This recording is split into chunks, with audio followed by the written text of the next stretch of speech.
Welcome to Penrose Learning, where we make understanding easy. You start by confirming your color OS is current and the phone has enough battery.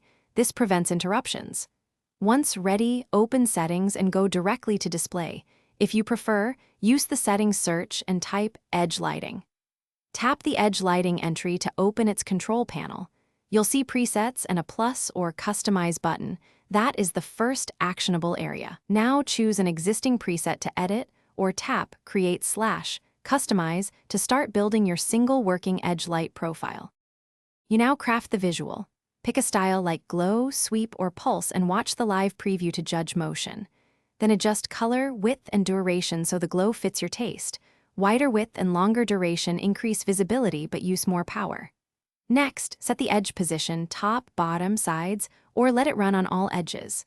Finally, assign triggers. Pick which apps, calls, or alarms should activate the light, and make sure Do Not Disturb exceptions are correct.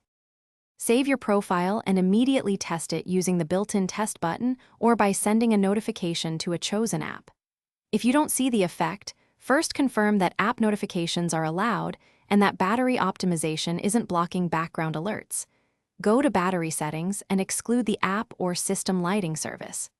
If problems persist, restart the phone, check for system updates, and as a last resort reset edge lighting to defaults and recreate the profile.